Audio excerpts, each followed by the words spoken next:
joining. So welcome if you're joining and you've just joined us. I'm Kristen Daly, the Executive Director of Global Washington. And we have Kevin Brown joining us too from Key Travel. With this webinar, we've decided to mute your microphone as a participant and disable your video. And if you look at the bottom of your screen, there should be a functionality called Q&A. And that's where we're going to do questions and answers. I will go through those. If you have a question, I'd ask you actually to wait until about 10:20, 10:25 after Kevin's presentation, and then you can start typing in questions there. Kevin might answer your question through his presentation, so please wait a little bit before you type in questions. As you type in the questions, I'll go through and filter those, and then I'll read those verbally to Kevin, and then he'll answer those verbally. I do want to let everyone know we're recording this. It's not going to be posted publicly, but it is for Global Washington members in the future. So again, just so you know that it's being recorded. I just wanted to acknowledge too, especially for our Global Washington members, I've been having a number of conversations and I know this is a difficult time. I wrote something recently that talked about how this has really turned the global development industry on its head.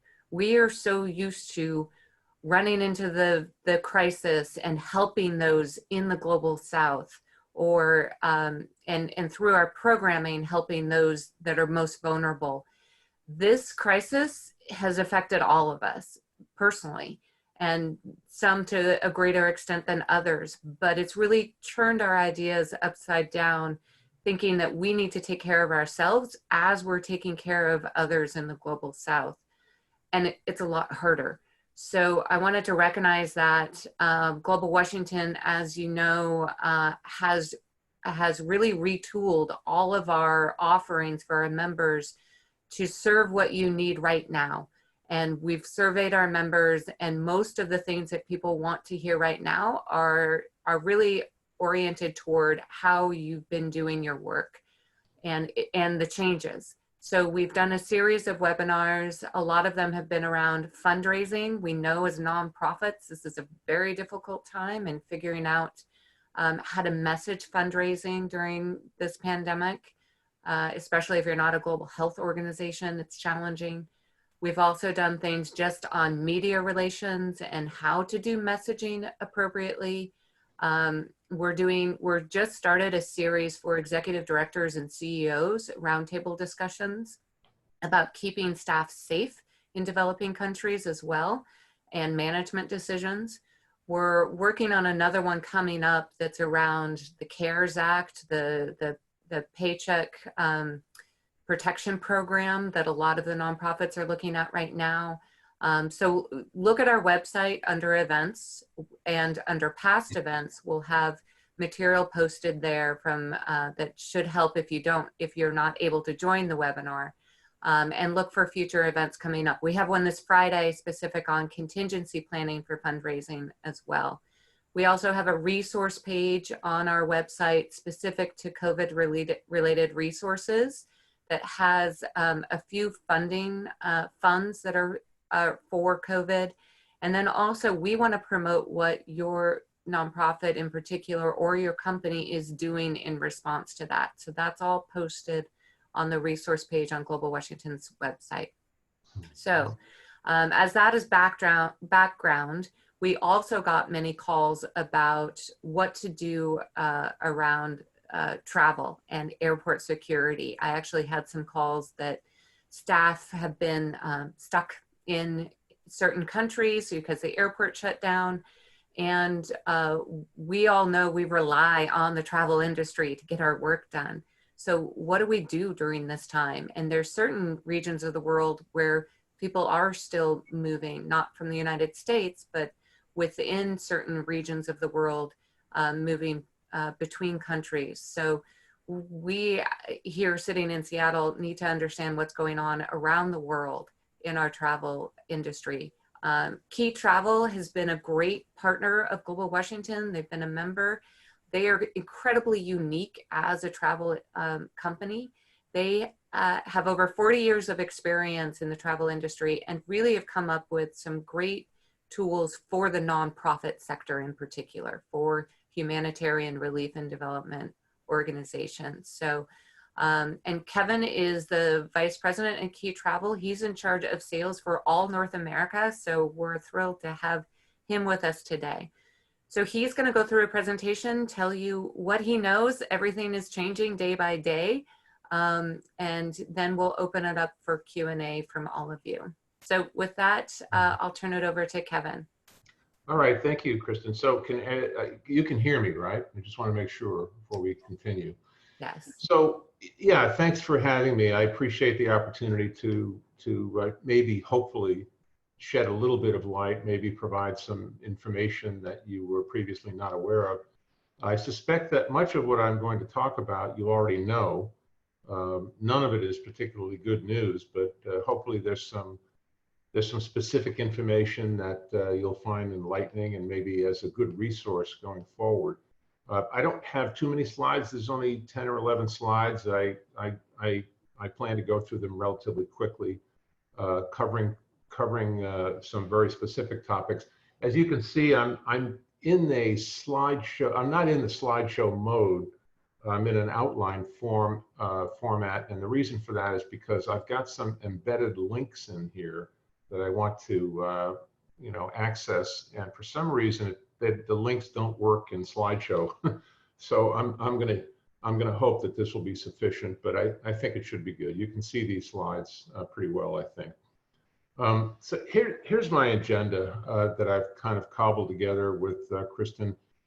Just to cover quickly the obvious impact to the travel industry in a little bit of detail. I've got some country by country updates. Now, I'm not going to go through them because it would take us a lot more than 20 minutes or an hour for that matter to go through each country. But I will share with you the source for that information and for those updates so that you can access them at a later point. And Kristen, I will share this. I did update a few slides since I sent you. So I'll send this to you at the end of our discussion today, and you can share this with your members. And those slides will have the live links in them so that you can point to them and get the information that I'll be referring to going forward here.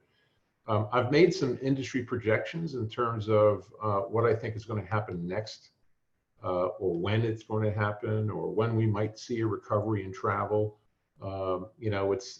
It's not particularly good news, but I hope I'm wrong, and I'm hoping that the recovery, as we all hope, will be here a lot faster, sooner than we project. There are some things that you can do and should do, frankly, as a person who might be overseeing travel in your organization.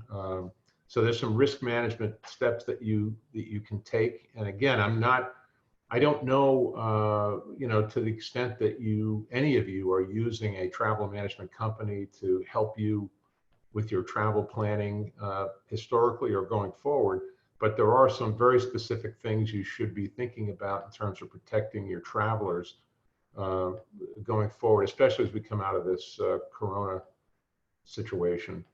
And then finally, I'll provide you, as I said, with all of those links so that you've got the resources to check on what those country by country updates are, what the industry is saying. There are some industry associations and some obvious places to go to check on the latest of COVID and the impact to the industry and the next steps.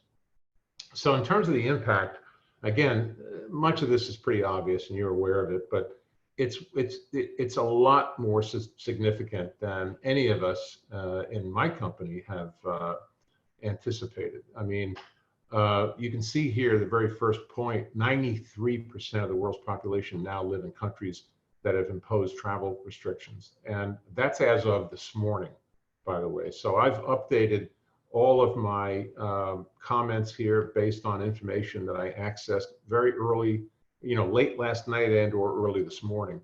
So it's a staggering number when you consider 93% of the population have travel restrictions imposed on them. Obviously, again, wide-scale social distancing, international borders are closed. Airlines have, obviously canceled flights. There are no new bookings. For example, my company, there are no bookings, none, zero. And we don't anticipate any new bookings for some period of time. The airlines have, and travel management companies, the work that we're doing today has to do with canceling flights, processing refunds, and repatriating, people from countries where they're stuck, trying to get them back. Just last week, we brought back a couple of groups of students that were trapped in Peru. They couldn't get out of the state, out of the country. So we've got an obligation to get them back, and we work with the State Department and with the government and with charter operations to get those people back, those students back. I just saw that we just successfully brought back a team of students from Peru just last week. And then finally, companies, organizations like yours, associations and companies in corporate America, unprecedented financial and legal stress. The threat of lawsuits, the financial impact, the loss of revenue has resulted in this next section here where we've seen massive layoffs and furloughs of people. And we've all been reading the news, so I'm not telling you anything new. It's prompted the government to respond with various bailout packages.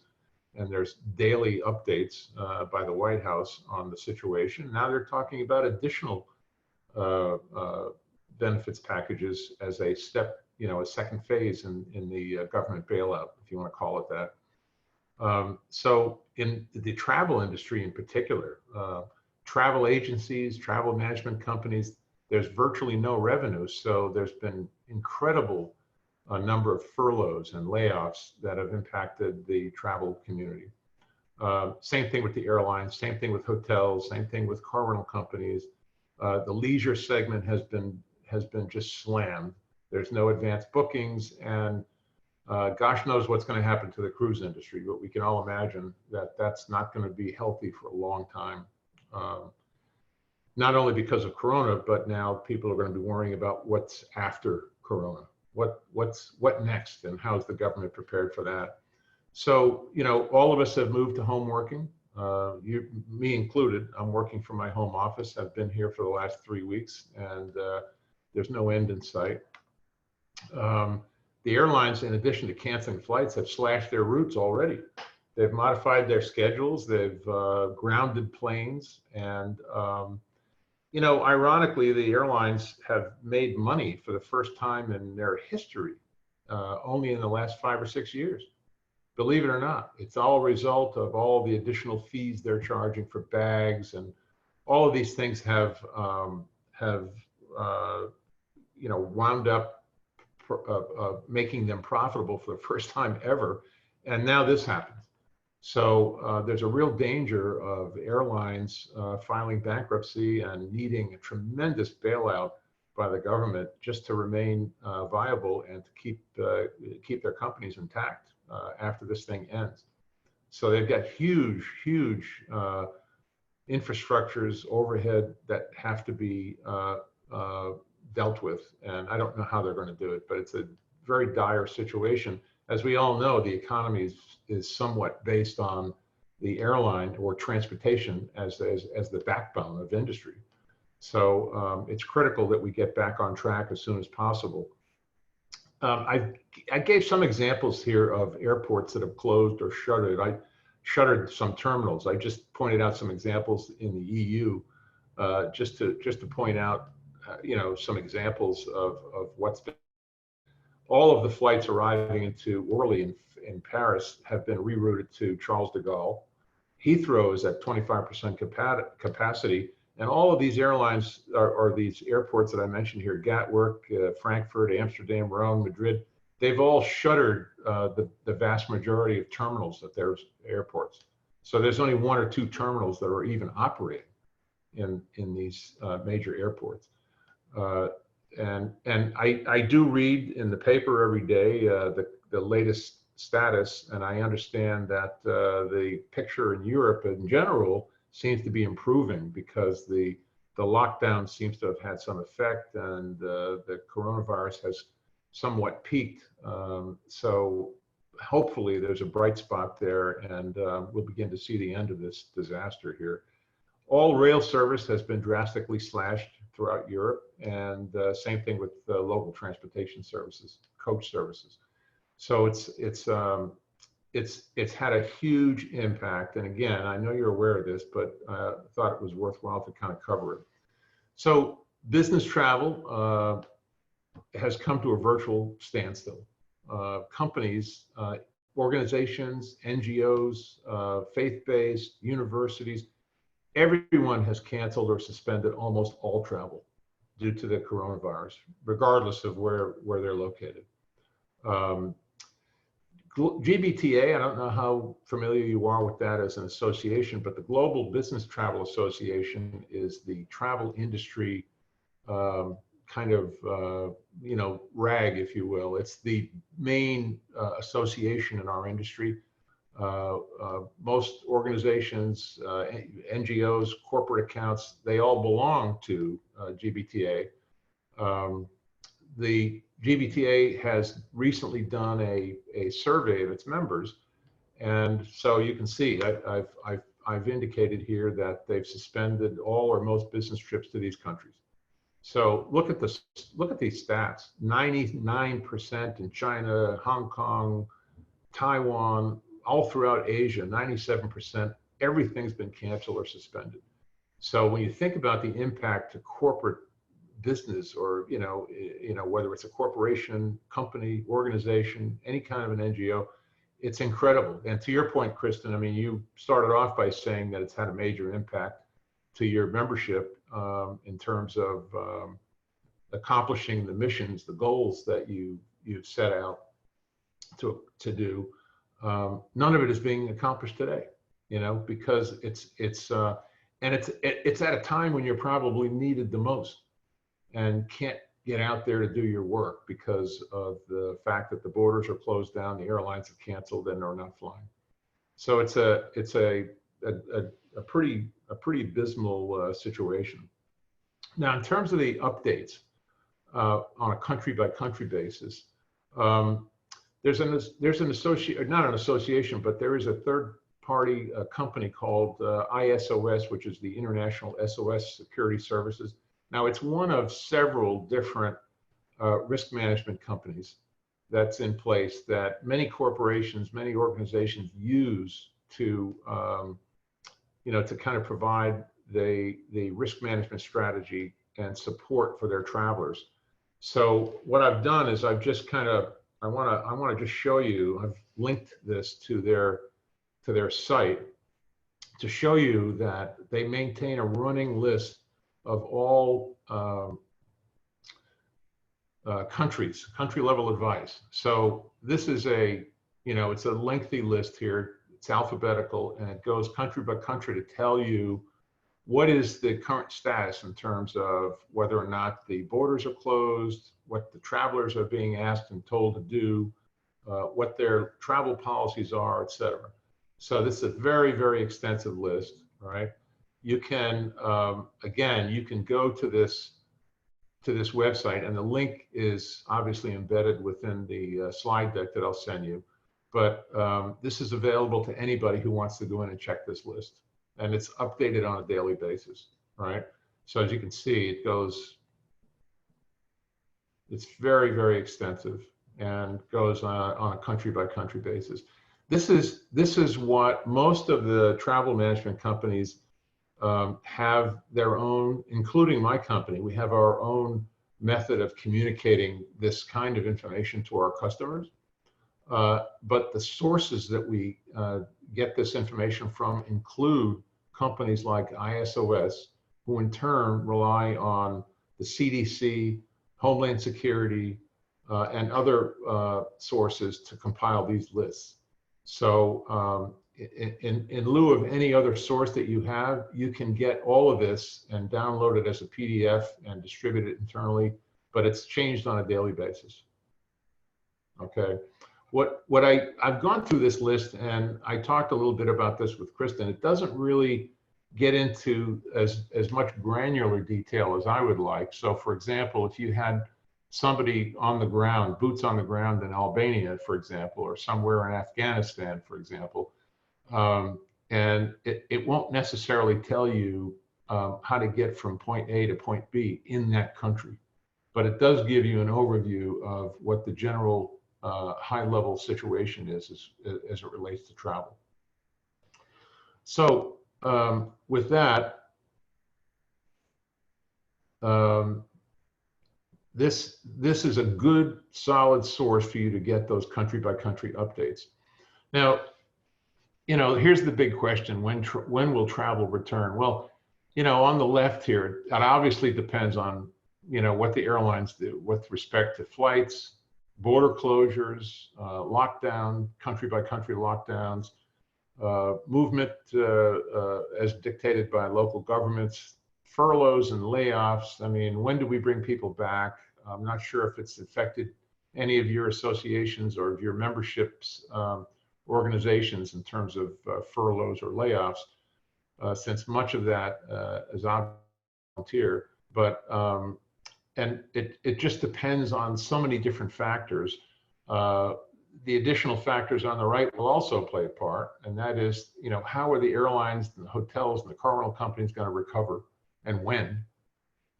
Each individual company or organization is going to have a different approach to when you're going to let your membership or your association members travel, for that matter. What the traveler's mindset, I mean, even if the country borders are open, the lockdowns are lifted, people are told to go back to work, the airlines are flying, the route structures are reintroduced, schedules are back somewhat to normal, there's still going to be reluctance to travel by travelers, individual travelers. There's a lot of fear in terms of the virus, and or whether or not it dissipates over the summer months like the flu typically does, and if there's going to be a resurgence sometime in the fall. So a lot of that is going to impact the recovery of travel to any semblance of what it was pre-COVID, right?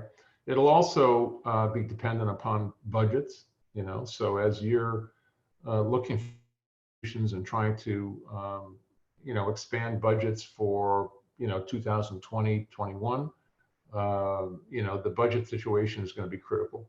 And there's also going to be an increased reliance on human resources, medical and security, particular security, as a of this coronavirus situation. So I suspect that going forward, the travel component within any organization is going to receive a lot more scrutiny as it relates to all of these things. People will be coordinating more closely with their human resources department. They'll be looking more closely at travel policies, and I think they'll be more concerned with things like medical evacuation, emergency evacuation, crisis management, and overall risk management. In particular, how am I going to protect my travelers? And how do I know where they are? And how do I get them out of where they're going if there's a problem?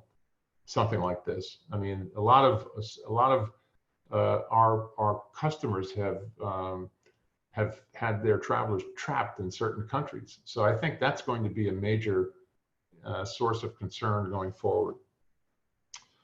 When will travel return? What are the industry projections? Look, I can tell you this, no one knows exactly what's going to happen or when. So it's all speculation. But from what I read in the trades and from what I learned from talking to my peers and looking around the industry, we have to be somewhat optimistic, as we all do, just on the basis of the economy, for sure. I believe that travel will come back and it'll be patchy. We'll see as I put here, a short burst out of the gate,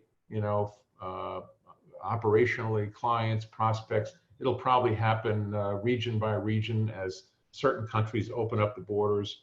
I read, just this morning in the New York Times that China, for example, has lifted all of their restrictions, and now people are free to do what they want. They're just all wearing masks, right? So I think South Korea, and so region by region, country by country, it's likely to come back, and but I think it'll be patchy, right? The overall business recovery will be slow. It'll be uneven, mostly for global organizations, for sure. People will continue to work from home because one of the outgrowths of this, obviously, is, with people working from home and the impact, financial impact to corporations and organizations being what it is, there'll be a continued focus on cost reduction. So working from home, I think, will cause some office closures, and the realization that this could happen again. And I think it was a trend before COVID anyway, the more people working from home. But I think that's going to be the norm through the recovery phase, and probably, as I say here, likely into the future. Our projection here at my company is that travel will be very tightly controlled going forward, and may not return to pre-COVID levels for at least 3 to 6 months. So best case, we're looking 3 months, and worst case, 6 months out, and it could be longer, not sure. And that's to return to pre-COVID levels.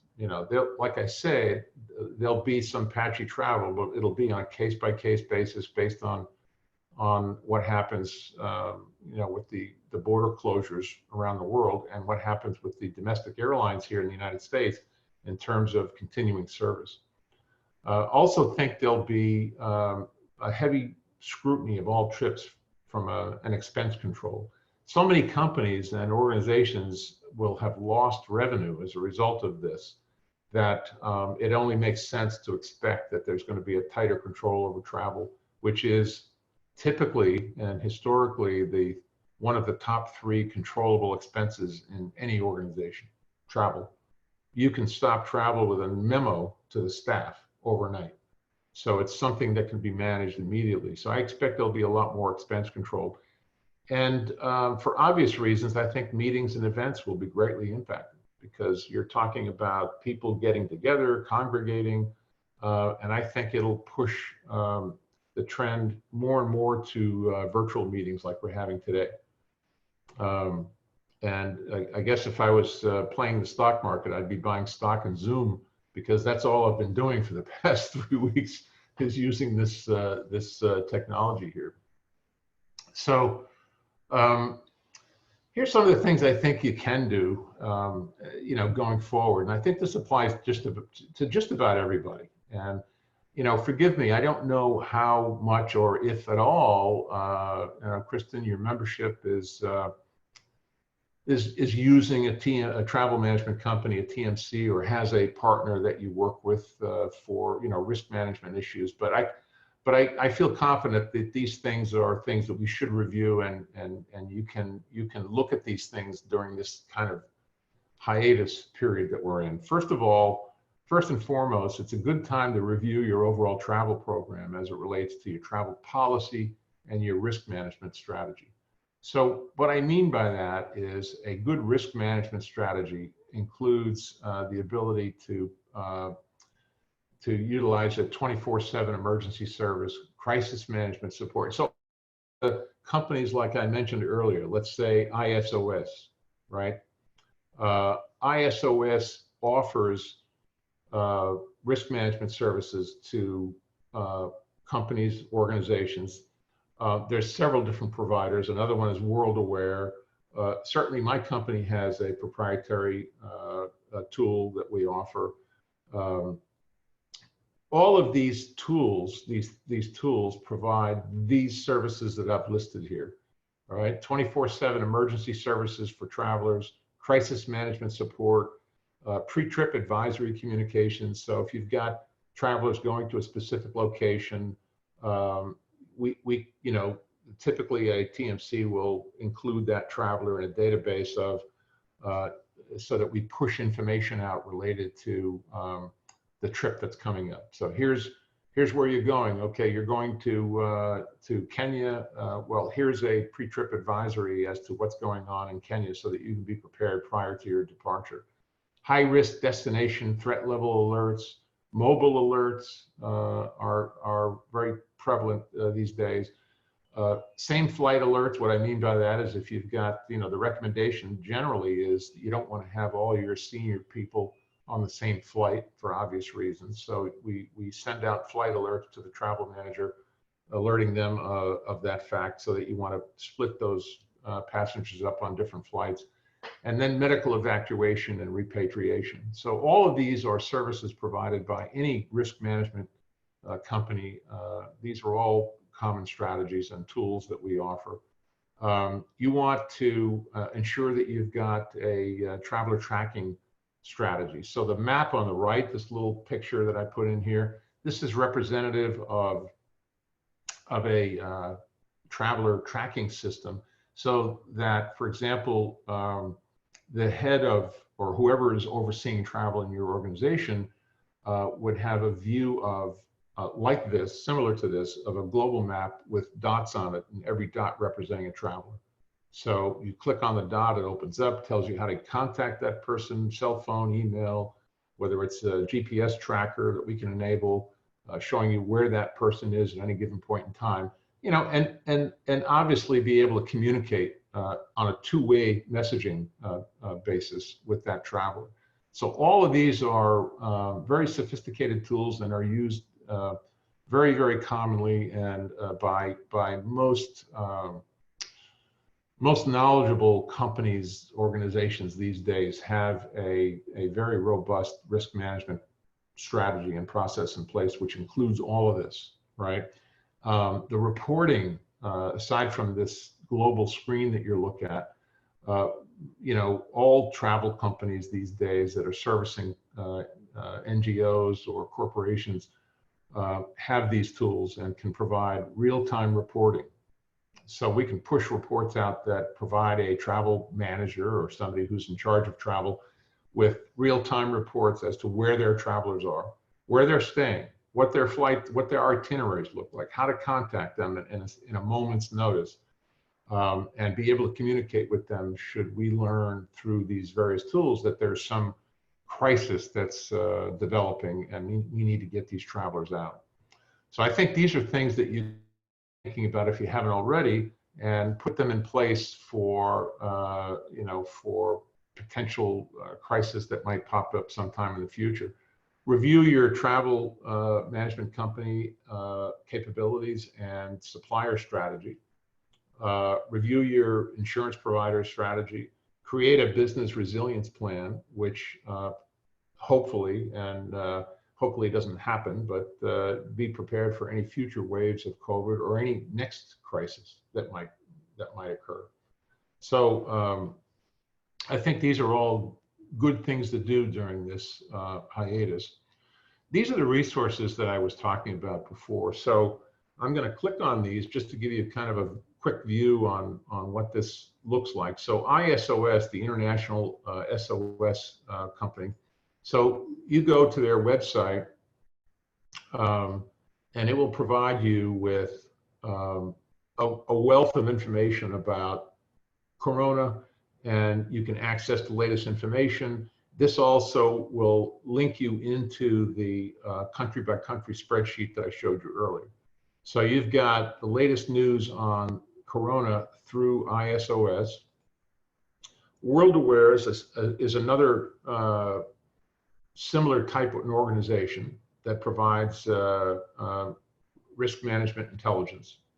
And as you can see here, the whole range of different kind of services that they offer their subscribers. Some of the data that you get or information you get is free, and some of it is fee-based in terms of you know, signing up with these various organizations. The World Health Organization is another obvious place to go for more information on COVID. There's nothing specific in here about, country by country, but it does have, well, maybe it does, I'm not sure. So it does have information by region. So looking at Southeast Asia, for example, there may be some useful information in here. Not sure, but it's worthwhile taking a look. The CDC, the Center for Disease Control, go there, right? Daily updates on COVID. As you can see, this was updated yesterday. Same thing on a country by country basis. And then finally, I think this one, I think that this is the Global Business Travel Association. Now, the Global Business Travel Association is the industry newsletter, so to speak, big industry association. They've just introduced yesterday, this is the CEO of GBTA, Scott Celebrino, and he is conducting a daily podcast interviewing various industry leaders, whether they're airline CEOs, regional executives, and this will provide you with a daily update on the Corona situation and hopefully provide you with information on a country by country basis, which might be useful. One thing that I noticed on GBTA is they've got a daily news brief, right? It's sent out if you just subscribe to it. This is the brief that came out yesterday, and it provides, as you can see down here, it provides updates on, in this case, Corona travel restrictions, border shutdowns by country. So if this was a live link, I would click on this and you would get a different view of a country by country update on the status of travel in each one of those regions in the world. So I would say that GBTA's daily news brief is a good resource for you to use for keeping abreast of what's going on in the industry. So, Kristen, that's the kind of what my thoughts were around, kind of kicking off our discussion. I'm happy to answer any questions. I hope I can answer your questions. I think I've told you just about everything I know, but maybe there's some questions that your members have that I'll be happy to stick around and answer. That's great. Kevin, thanks so much. Again, we don't expect you to have a crystal ball on all of this, and we know that this is a really uncertain time, but this has been a great overview and great resources that we can all use after this webinar. We do have a few questions coming in. Again, if you have a question, go to the Q&A function at the bottom of your screen and type it in there. So Kevin, the first question, I think this is from Julie from Future of Fish. You mentioned in your presentation that a lot of companies and nonprofits will probably be cutting back expenses and limiting travel. Do you also see at the same time, do you think the travel industry will increase their pricing going forward so that they can recover? That's an interesting question. I was reading about that just this morning. And again, the discussion around that question that I was reading was back and forth, and there's differing opinions on that. I suspect that what's going to happen out of the gate is that prices will drop. That's what I think. And it'll be in an effort by suppliers to regain some footing and generate some revenue, because the revenue drop to them has been just so overwhelming and so substantial that they're likely going to have to kind of create some kind of a catalyst or reason for people to travel, some incentive, some motivation. So I think out of the box, I think travel prices will drop. I don't see them going up anytime in the near future. Even after that, I think they'll regain some semblance of normalcy once, again, I said earlier that travel is going to be patchy region by region, and I think there'll be some quick travel right out of the gate, a lot of pent up demand, you know. I mean, business is conducted face to face here in the United States and globally. So I think that the suppliers are going to, I think they're going to provide some attractive pricing at the outset, and I think they're going to be looking to build their pricing or regain their footing with you know, previous pricing at some point after that. But I don't think they're going to start gouging the public and raising pricing after there's some kind of a significant penetration or how you know, whenever that rebound occurs. So let's say 6 months into a rebound, if you will, when travel seems to be getting and grabbing a foothold, I see pricing going back to previous levels. I don't see that they're going to be gouging. That seems to be the prevalent thought in everything I've read. Nobody's anticipating any price gouging. That's good news. You know, I do think it's difficult for organizations to try to budget in this time for the future. So, well, in fact, I specifically that you know, I went through GBTA's, you know, Q&A. They've got an extensive Q&A section, and that was one of the questions. And you know, the answer is, as I pointed out, and I don't think that you know, I think that one of the questions I saw was, well, how should we budget? What should we plan for expenses? And the answer, the general prevalent answer was, budget as you always have. Just budget as you always have, and don't anticipate there'll be any significant increase. That's good. Thanks for that advice. So we do have a question that might be difficult to answer. This is from Eric Klunder, who works at Linden International. So he knows this issue pretty well. But he's saying that OSHA mandates that US companies not knowingly place their employees in harm's way.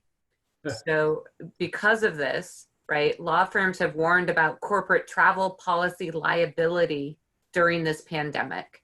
So his question is, has there ever been any legal precedent to enforce OSHA rules for this travel policy? Wait, that, you know, it's not that I'm aware of. I can't comment on that. I have no idea. I don't think there's been any legal precedent for anything like this in the past. You know, nothing has been, we've gone through 9/11, we've gone through SARS. I don't recall any discussion around that, you know, whatsoever.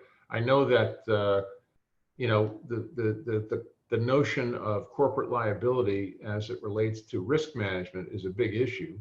And corporations of any kind of an organization have a responsibility to provide some level of risk management for their employees. So I guess I would defer that question to an attorney, somebody who's a specialist, you know. Right. No, I think that's a difficult one, and definitely more on the legal side. But your advice has been really good on risk management in general, like what our organizations and companies need to do just internally for risk management. You know, I might point out also that you know, I've been in the corporate travel community, and now with my current company, Key Travel, for some time.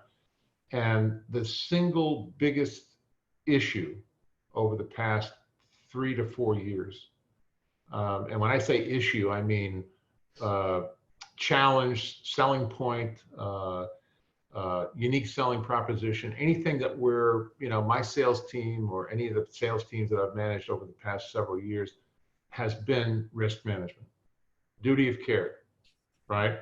Everybody really since 9/11, but you know, I mean, since 9/11, we've had, you know, volcanoes and, you know,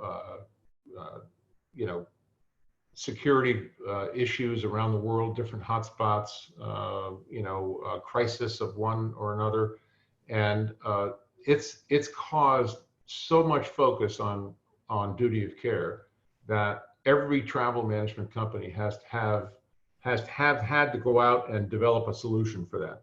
We all have to have a solution. And I would say that probably, 50% of all the clients that we deal with have implemented some kind of a risk management strategy. That's And great. risk management is a very broad category. It covers all kinds of other things. But in my world, it's duty of care as it relates to the traveler. And it's a huge issue. And there are several seminars conducted by some big companies every year on this topic that are very well attended. And GBTA has an annual convention, by the way. This year, they've just postponed it until I think November. But 5,000–6,000 people attend these meetings, where it's a good forum to get caught up and learn the latest techniques and the latest technology available, the latest risk management solutions that are available to put in place. But it's a huge issue, just the whole issue of risk management, which is why I put that slide together, because I think it's an important topic and should be addressed at this point in time. Yeah. And related to that, we're on this call all associated with a company or nonprofit or an organization that can use International SOS and others. But do you have advice for individuals or contract employees that don't fall into that resource of having a larger company travel resources behind them? They're just individuals. Well, I mean, everything I do relates to, organizations, that manage the travel on behalf of their traveler base, right? So on a one-on-one basis, individual, I would suggest that if there's a way for a volunteer or for somebody who's, participating in one of those, in one of your initiatives, to book centrally and use those services so that they can be tracked, that's what I would recommend. I mean, it's like if you're booking travel on your own through an online travel company, we all know the names of them. There's Expedia, there's Travel, all these companies. You basically are at risk. You're booking your own flight. Nobody knows where you are. You're not. Your data, your itinerary, nothing is captured. So it's a risky proposition to be booking your own travel and not accessing the resources that are available through a centralized or managed kind of a travel approach. So I guess the short answer is no. I don't really know what an individual traveler, what the options are for that person. There may be some, but if you're left to your own devices to book your own travel, as far as I know, there aren't many.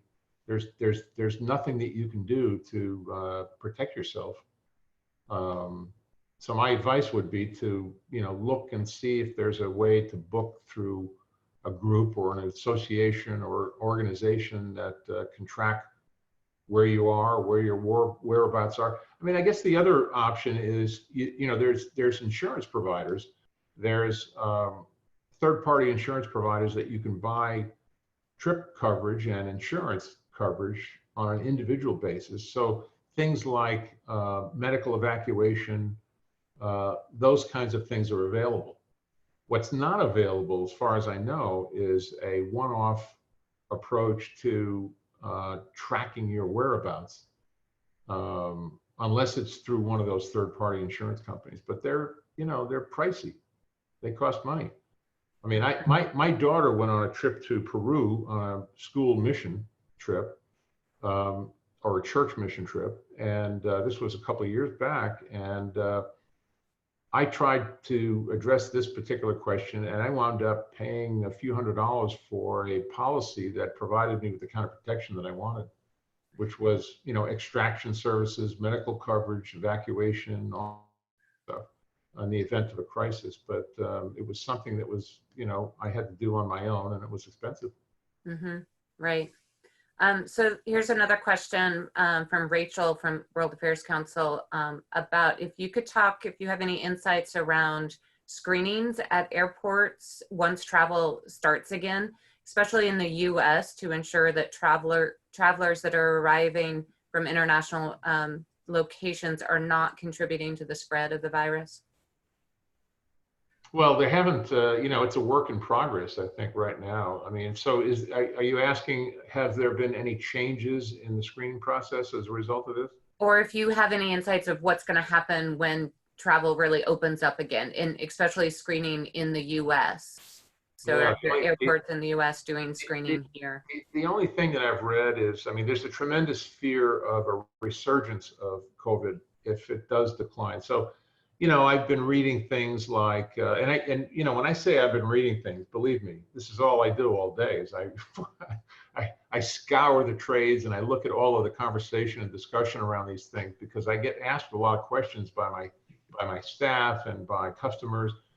Um, so the concern is that, here we entering the summer months, obviously. The speculation is that this virus may not survive very well during warm weather, which I guess makes sense because, you don't typically get a flu type virus in the summer. So there's a lot of concern about, gee, we'll flatten the curve, so to speak, and the infection rate will drop off and borders will open up and we'll get back to some semblance of normalcy. And then in the fall, we'll see kind of a resurgence of this thing. It'll kick back into gear. And so what I've been reading is that one of the things that the TSA is looking at is taking everyone's temperature. So there's a discussion around going forward, keeping certain things in place um, for at least some period of time until there's a virus vaccine. So until there's a vaccine, I think they're considering at this point at the TSA level to take everybody's temperature as they're coming through with one of those. I guess it's just it's a device that you just hold up to your head and it immediately records your temperature. And I don't know what they would do if your temperature was too high. I guess they would refuse entry. But that's the only thing that I've read. I haven't read anything else about any other measures that are being taken or being considered. Okay. There's another question too around, going back to individual travel, and it is, as you mentioned, much safer to organize travel through a group and be associated with a group or a company. But if an individual is traveling on their own, you've also provided, any individual can look up this information on the specific travel advisories. What about an individual registering with the State Department? Would that help, or being in touch with the embassy? Are there any other advice you might have? No, I don't think there's any benefit to registering with the State Department. I mean, I've heard this many, many times. You register with the State Department, you expect things to happen, you expect that you're protected. But the reality is that you're simply registered, and it might facilitate, for example, if you're in a country that for some reason you need to go to the local embassy, or you need to contact an embassy employee for some reason, whether it's because you want to get out of a local situation or you want to be repatriated back to the US. There could be some benefit in registering with the State Department prior to your departure that might facilitate a quicker response at a local level. But I've heard as many comments to the contrary from people who have done it, and they found absolutely no value in it whatsoever. Okay. So I don't know that there's any benefit to that. Okay. Well, and definitely I think any individual traveling should look up their own country restrictions, airport restrictions, travel restrictions. I mean, the good thing about especially our organizations is oftentimes they either have staff or a partner that's in the country where they're traveling. So, the whole idea of having at least a host there that you can talk to about, the individual travel as well. So there's another question too around Medevac, basically, in terms of like, if you have international SOS, is the threat of COVID grounds for a Medevac? Well, Medevac defined as what? So Evacuation from a country that yeah, but started to lock down. so these third-party risk management companies like ISOS or World Aware or one that, you know, my company might offer or any other TMC might offer, they are, they're not free, they're paid for services. So they're menu driven. So you kind of pick the services that you want. So if you want a simple, you know, we want daily alerts on different destinations around the world. We want pre-trip advisories for our travelers prior to them getting on a plane so that they have some kind of a destination. Do you want a, you know, the global map on your PC so that you can get up and get into the office in the morning and see where all your travelers are and be able to communicate? All of these things are all menu driven, including Medevac, right? So those things are,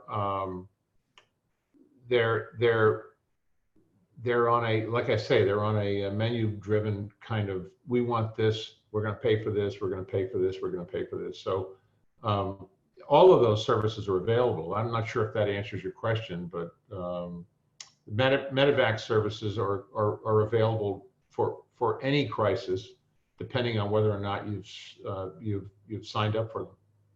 But have you heard of instances in the past, you know, several months of people being evacuated because of the threat of COVID within a different country?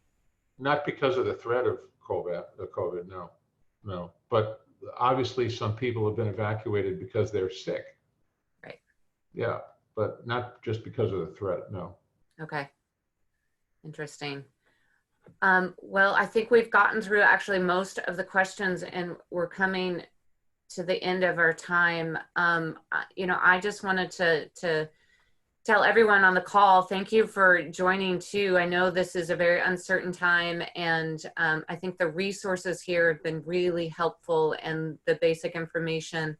Again, I think it's, as I mentioned before, the travel industry is really important for all of us to do our work. And, you know, we're all kind of in this together and it's good to hear that we feel like the travel industry will come back eventually and we just don't know when, but I think that it's good to have these precautions now. It's good to look at these resources and think about how this could impact all of our work in the future. So Kevin, thank you for sharing this information. Do you have any last kind of comments or words of advice? No, I'll just, you know, if it's okay with you, I'll send you a copy of this slide deck so you can distribute it. And for you and for anyone who's listening, if there's anything that I can do individually, I'm certainly happy to answer any additional questions, or if you've got questions that require me to do a little bit more digging, I'm happy to do that as well. So feel free to reach out to me. Kristen has my contact information. I'm happy to answer any questions or provide any insights or additional direction that I can at any time. That's great. Great. Thank you so much. And thank you everyone for joining. Again, we'll have future webinars posted on the Global Washington website under events. Also, please email me if you have an idea for a future webinar. If there is a topic that you think we should convene and talk about either as a group or with experts as well. We've started to realize that all of us just figuring out all of this together because there's no specific expert in how to do this because it's never happened before in this scale. So let us know topics that you want to be discussed. So thank you so much, everyone. Stay safe, stay healthy, and hopefully we'll see you at the next webinar. Take care. Thank you, Kevin. Thanks, Kristen. Bye-bye.